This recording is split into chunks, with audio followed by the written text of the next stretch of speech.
जगत गुरु तत्वदर्शी संत रामपाल जी महाराज जी का जन्म हरियाणा प्रांत में सोनीपत जिले के एक छोटे से गांव धनाना में जाट किसान परिवार में 8 सितंबर 1951 को यानी आज़ादी के 4 वर्ष बाद हुआ। उस समय का भारत आज जैसा नहीं था। शिक्षा की शुरुआत ही थी। एक नए भारत का निर्माण हो रहा था। बदलते भारत में संत रामपाल जी को भी पढ़ने का अवसर मिला। प्रारंभिक शिक्षा गांव के स्कूल से करने के बाद इंजीनियरिंग की पढ़ाई करनाल स्थित नीलोखेड़ी पॉलिटेक्निक कॉलेज से की। नौकरी मिली हरियाणा सिंचाई विभाग में जूनियर इंजीनियर की। लेकिन संत रामपाल जी महाराज जी को शायद परमात्मा ने किसी और महान परोपकार वाले कार्य के लिए इस जमी पर भेजा था।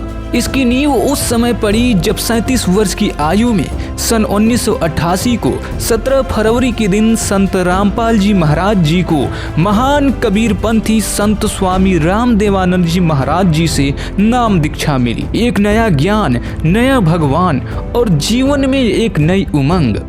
संत रामपाल जी महाराज जी का जीवन उस भक्ति के आनंद में डूबता चला गया। नौकरी भी करते, लोगों को भी समझाते और साधना भी करते। संत रामपाल जी महाराज जी की लगन को देखकर सन 1993 में स्वामी रामदेवानंद जी ने उन्हें सत्संग करने व 1994 में नामदान करने की आज्ञा दी, जिसके बाद संत रामपाल जी महाराज ने अपने गुरुदेव के आदेश को सिरोधार्य मानकर दिन रात परमात्मा के ज्ञान के प्रचार में लगा दिया। परमात्मा की यथार्थ महिमा स्थापित करने के लिए अधिक समय की जरूरत थी, इसलिए संत रामपाल जी ने अपनी नौकरी से भी त्याग पत्र दे दिया। संत रामपाल जी ने तथाकथित महंतों महर्षियों के अज्ञान को उजागर किया, वेदों से तुलना कर उनके ज्ञान के खोखलेपन को सिद्ध किया। इस कारण उन्हें भयंकर विरोध का सामना करना पड़ा। सन 2008 आते आते संत रामपाल जी ने शंकराचार्यों के ज्ञान को वेदों और गीता जी से तुलना कर उनके अज्ञान को उजागर कर दिया। समाज में सद्भक्ति स्थापित करने के लिए आध्यात्मिक ज्ञान चर्चा नाम की एक श्रृंखला शुरू की, जिसमें सभी शंकराचार्यों, मंडलेश्वरों एवं धर्म गुरुओं को ज्ञान चर्चा के लिए आमंत्रित किया गया। इस श्रृंखला के माध्यम से संत रामपाल जी महाराज जी ने सभी धर्म गुरुओं की अज्ञान की पोल खोलकर उन्हें निरुत्तर कर दिया। दर्जनों पुस्तकें लिखी, घर घर फ्री बंटवाई, दर्जनों टीवी चैनलों के माध्यम से परमात्मा का सत्य ज्ञान जन जन तक पहुंचाने की जोरदार पहल, जो कि आज भी बेरोक जारी है। संत रामपाल जी 13वें कबीर पंथ के संस्थापक हैं, जिनके बारे में कबीर सागर में उल्लेख है कि 13वें पंथ द्वारा समाज में प्रचलित अज्ञान का नाश किया जाएगा व देश विदेश में फैले सभी पंथों का इसमें विलय हो जाएगा। पूरा विश्व 13वें पंथ यथार्थ कबीर पंथ से दीक्षित होगा। ऐसे में एक स्वाभाविक सा प्रश्न उठता है कि इतना संघर्ष आखिर किस लिए? आखिर संत रामपाल जी चाहते क्या हैं? ऐसा करने के पीछे उनका क्या मकसद है? संत रामपाल जी की बहुप्रचारित पुस्तक ज्ञान गंगा के कवर पेज से ही बहुत कुछ स्पष्ट हो जाता है।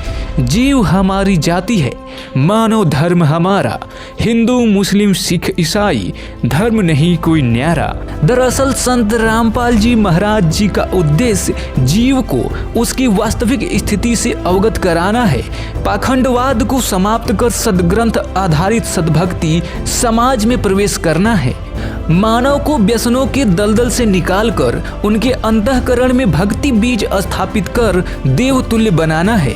एक ऐसे समाज की स्थापना करना है जिसमें जाति, रंग, अमीर, गरीब किसी में भी कोई भेदभाव ना हो।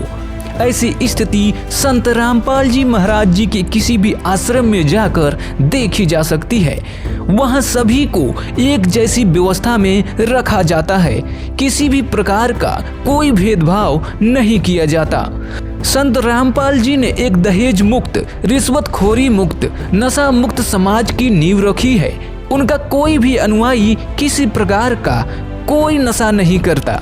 संत रामपाल जी महाराज जी का उद्देश्य धरती को स्वर्ग समान बनाना है, जहाँ किसी भी विकार के लिए कोई जगह ना हो।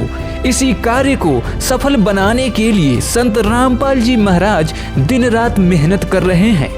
अतः आप सर्व समाज से भी निवेदन है कि उनके इस महान परोपकार के कार्य को सफल बनाने में सहयोग करें।